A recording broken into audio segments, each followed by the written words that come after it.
Hey, I'm Bob at ILikeToMakeStuff. Today we're going to make a sandbox and a planter.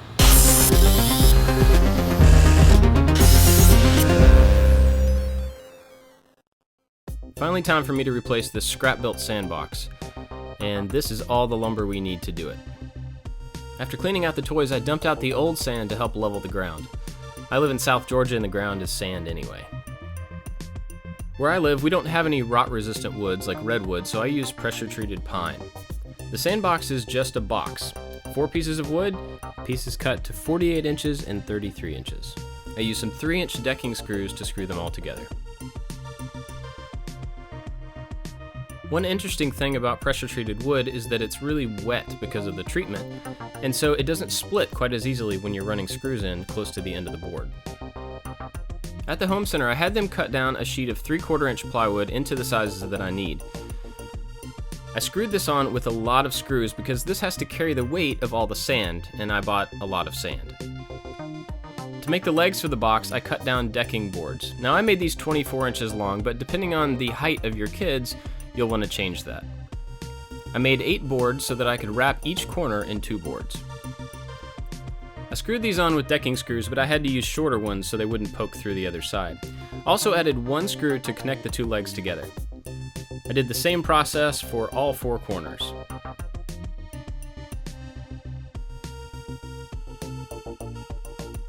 I added some brackets for extra support, but ended up not really using them, so you can kind of skip this if you want. The planter box is made the exact same way, but instead of 2x6s, I used 2x8s, just so it was a little bit deeper. This was 18 inches wide and still 4 feet long. In this case, for making the legs, they have to be as tall as both the planter and the sandbox put together, and you only need 4 of them instead of 8. I screwed these on in the exact same way on both sides.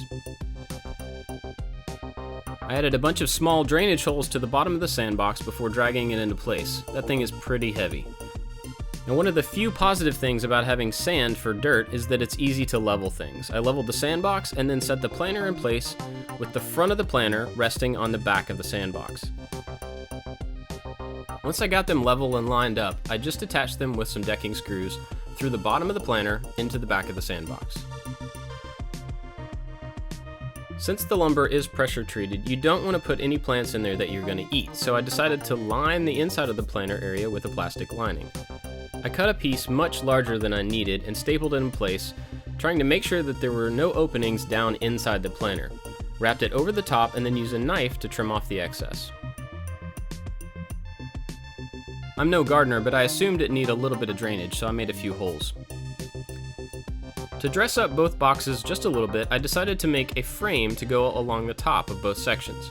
I used 1x4, also pressure treated, and cut 45-degree angles on the pieces. Personally, to measure these, I measure the inside opening, the smaller side of the board, and then cut the angles to fit that.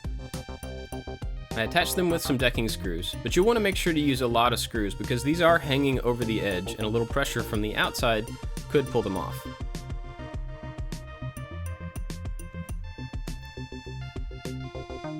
I did the same thing for the sandbox, but only used 3 pieces.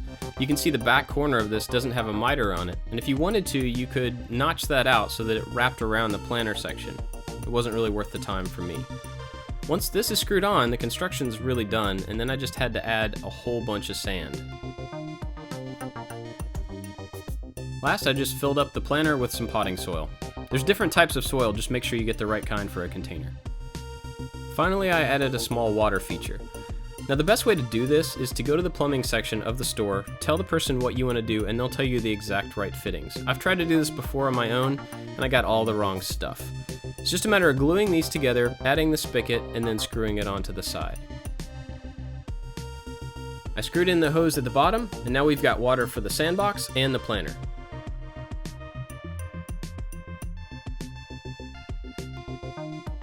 I hope you liked this project, and if you did, let me know in the comments below or at ILikeToMakeStuff.com, or if you've made some other awesome thing for your backyard that you and your kids or your family enjoy, let me know. We need some more ideas for stuff to do back here with our family. We've got a lot more stuff for you to check out, and if you want to help support these videos, Patreon is the best way to do that. You can click here and find all about it. Thanks for watching, everybody. See you next time.